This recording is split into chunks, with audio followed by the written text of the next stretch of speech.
Hi, Panthers. This is Mrs. Gonzalez, and with me is Miss Morales, who is the counselor sub for Mrs. Ledbetter, who is out on leave. I believe she'll be back sometime in November.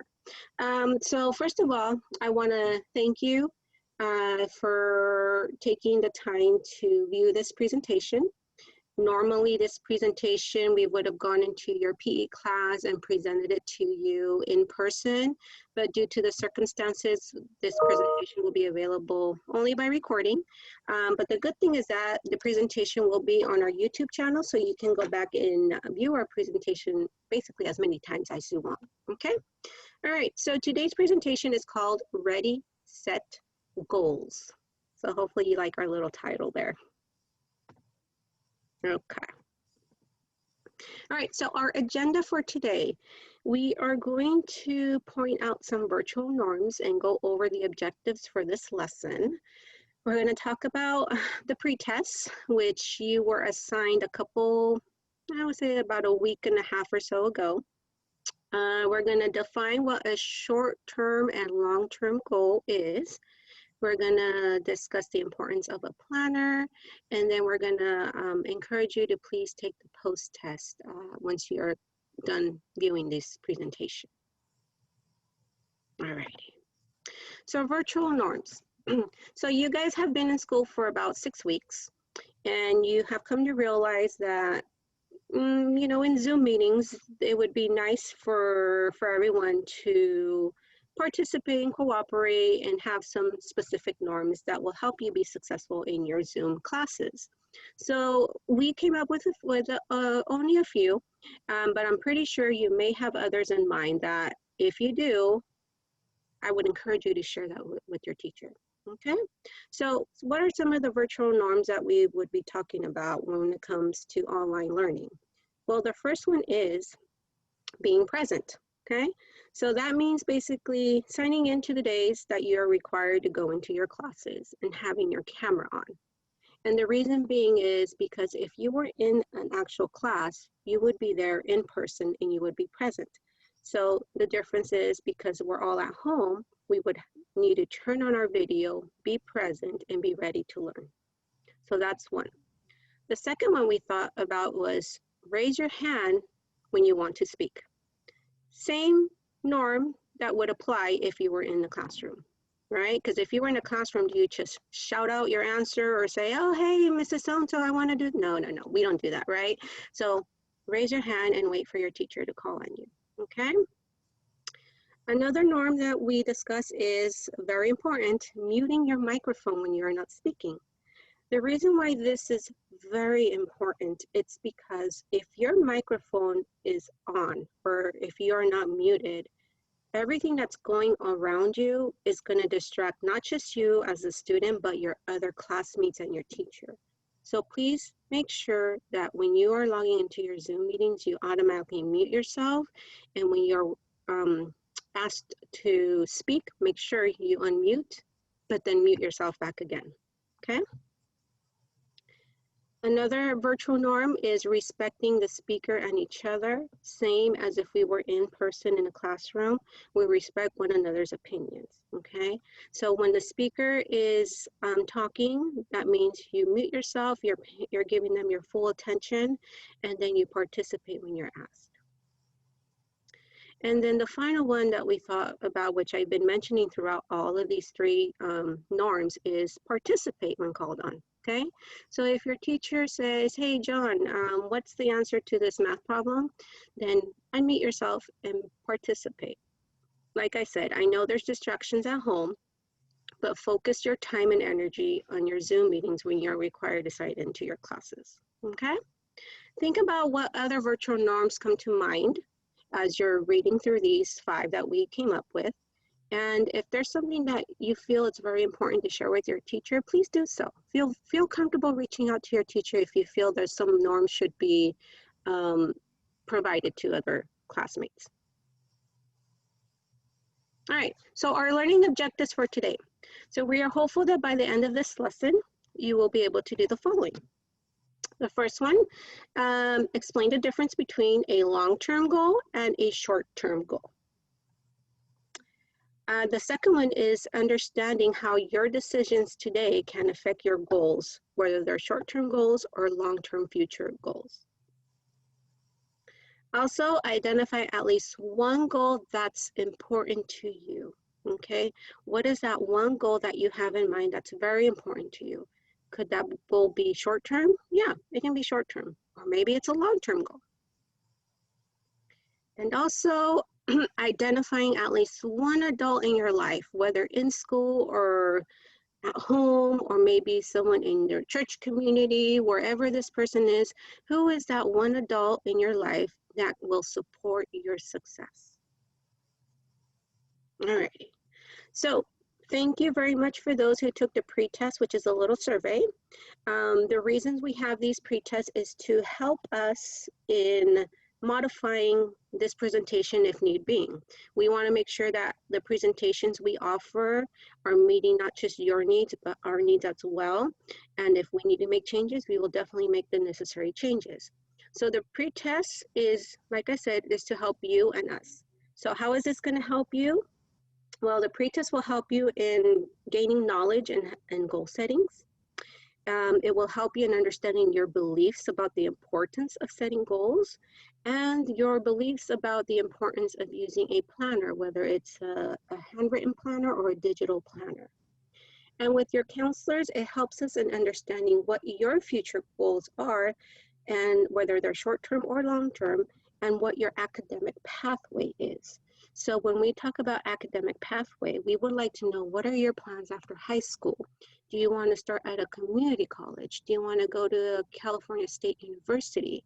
Maybe a Cal State or a private school? Maybe you want to go to the armed forces, or maybe you want to get a job first, take a break for a year and then go back to school. Whatever your plan is, it would help us in understanding those plans so that we can help you reach them. So this is why it's important for us, you as a student, as a counselors, to administer this pretest survey so that we know what your plans are in the future. All right, let's get started. Think about where you were 5 years ago. So 5 years ago, you were probably what, maybe 9, 10, or 11? Whether, what is it, 6th grade, maybe 5th grade? Where were you 5 years ago? 5 years ago, I know I was not at Pioneer. I was at a different job. I wasn't in the house that I'm currently living in. I was at a different house. I know what my goals were 5 years ago, which was getting a job as a school counselor, which I finally got. But where were you 5 years ago? Take a moment to think about that. What were you doing 5 years ago? All right. Now, where do you see yourself in 10 years? So in 10 years, you'll be what, 24, 25, 26? Where do you see yourself at that age? Are you finishing up school? Or did you already graduate from school? Do you have your own house, your own car, your own family? Do you have your dream job? Where do you see yourself 10 years from now? Okay, think about that. It's going to be very important for you. All right, so what's the difference between a long-term goal and a short-term goal? Well, this is what we're going to discuss next. Okay, so a long-term goal, okay? A long-term goal is something that you want to accomplish in the future, okay? And it requires a lot of time and planning. It is not something that you're going to do this week, next week, or within this year, because a long-term goal usually takes several years, and it's several years away, okay? So sometimes you do have to take many steps to reach your long-term goal. Here are some examples. An academic example is attend college. So 2 years from now, that's a long-term goal, attending college. So you are currently in 10th grade. You have 2 more years left. And what is your goal within the 2 years? What's your goal after high school? Is it to attend college, or is it something else? Okay. An example of a personal goal, improving communication. Can you improve your communication within a week? Probably not. Improving communication takes several years. The more you interact with people, the better you're going to come in your communication. Okay, so that's a good example of a long-term personal goal. Now, another example of a long-term career goal is becoming a veterinarian. Now, can you become a veterinarian within a month? Probably not. It's going to take a couple years, okay? So what do you have to do to become a veterinarian? Well, you have to set your short-term goals to reach that long-term goal. And we'll discuss that further, okay? All right, so this is what a long-term goal is. It takes several years to achieve. All right, now short-term goals. What are short-term goals? Well, this is something that you want to do in the near future, meaning that's something you want to do today, this week, next week, within the month, or something you want to do this year, okay? So this can be accomplished by yourself or with the help of others. So here are some examples. An academic example is maintaining A's and B's this semester, staying organized by using a weekly planner, and having good study habits. This is a good example of a short-term goal, okay? How do you maintain your A's and B's? Well, use your weekly planner and have good study skills. This is something you want to achieve within a few months, okay? A personal short-term goal. Making an appointment with your school counselor to discuss your goals. I know Miss Morales and myself have met with quite a few students already, so we want to encourage you to please make an appointment with us so we can discuss what your goals are for after high school. That is a short-term goal, okay?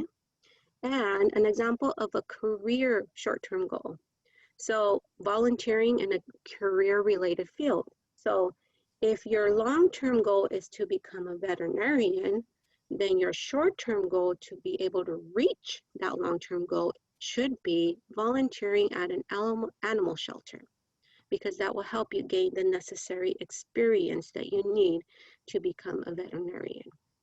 Okay, so these are examples of short-term goals. All right, so now we're going to move on to a video that is 7 tips to achieve your goal. So give me a moment while I get that video up for you.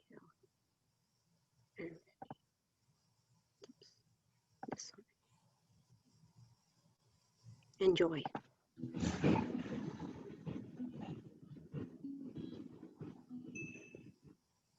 Working towards long-term achievements can be mentally and physically exhausting.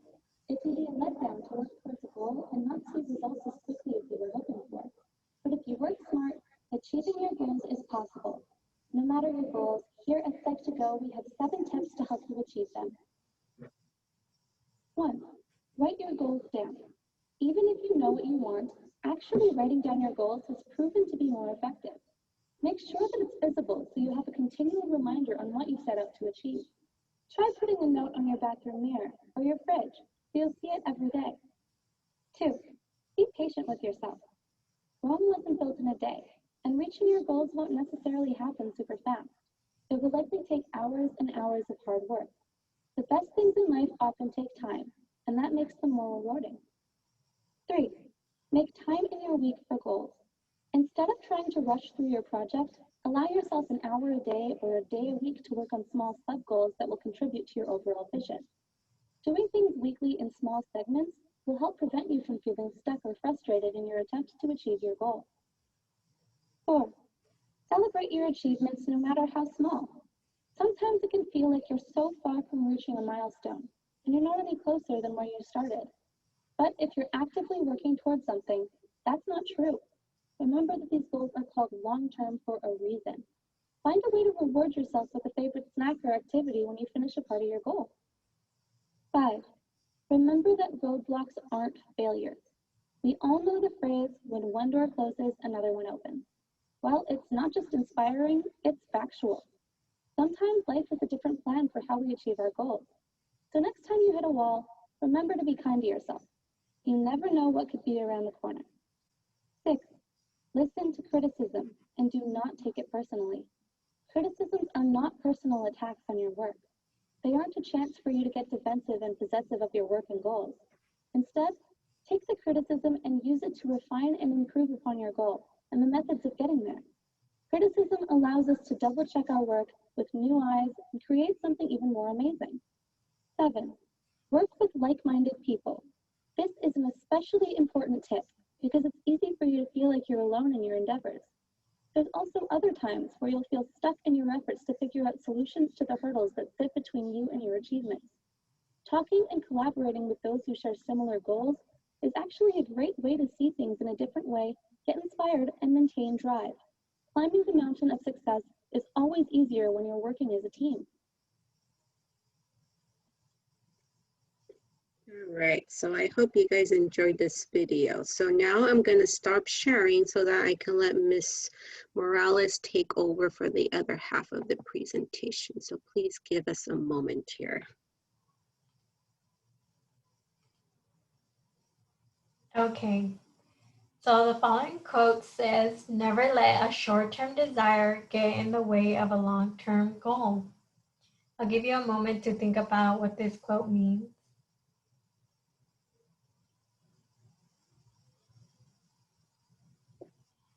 So an example of this would be ditching with your friends.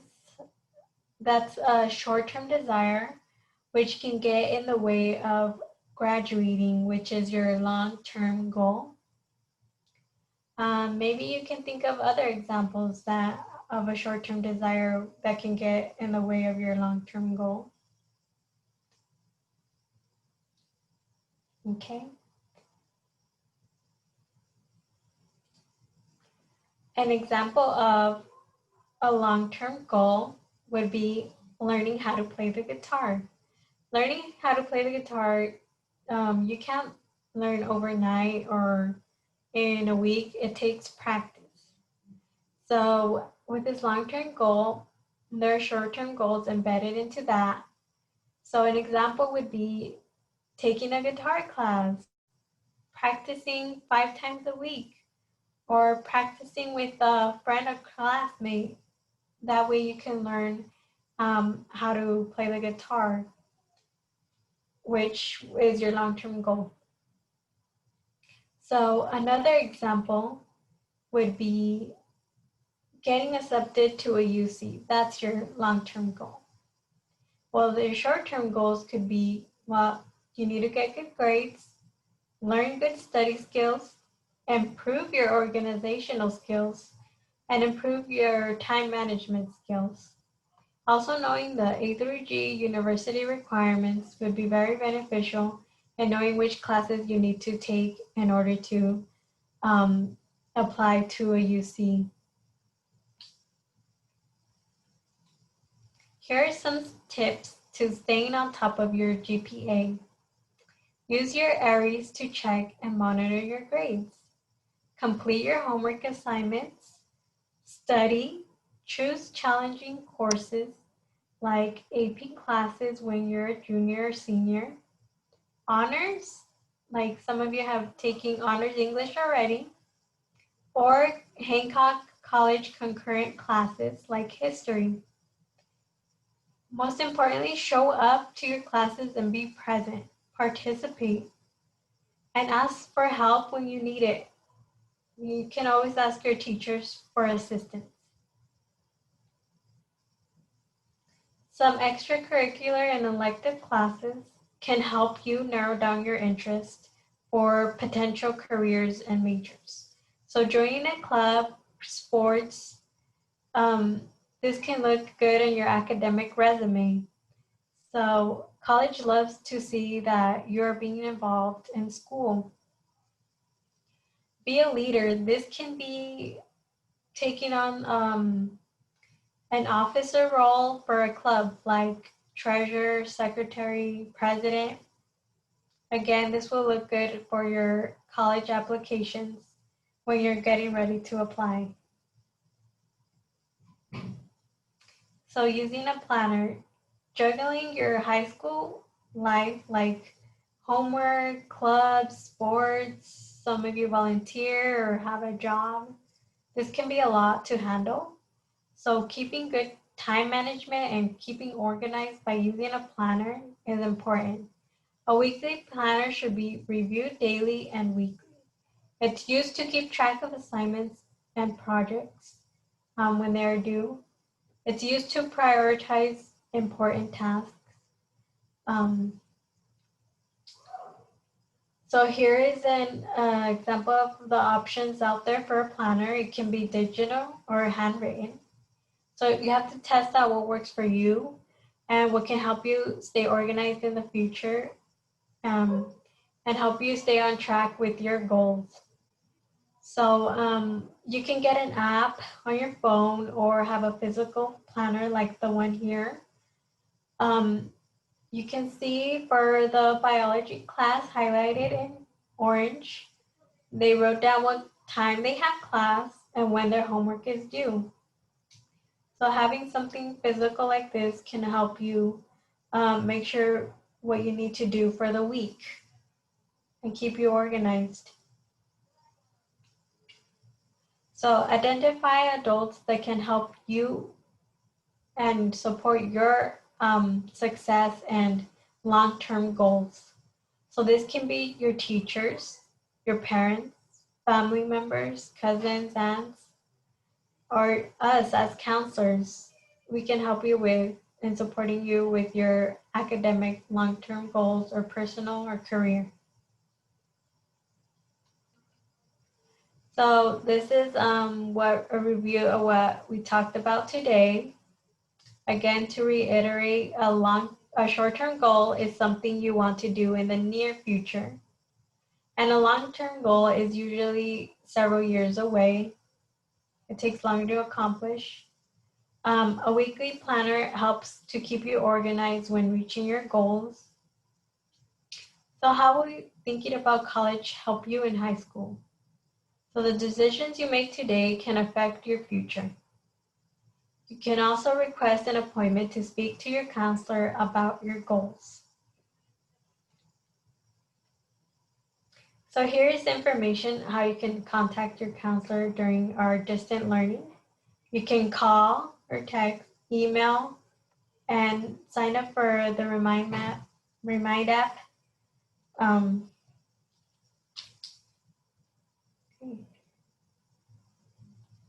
Post test. After watching this video, we encourage you to take the post test because that helps us in improving this lesson for the future, and what we can change or add to our presentation. So thank you for watching this video and joining us today. Thank you, everybody. Have a good day. Bye.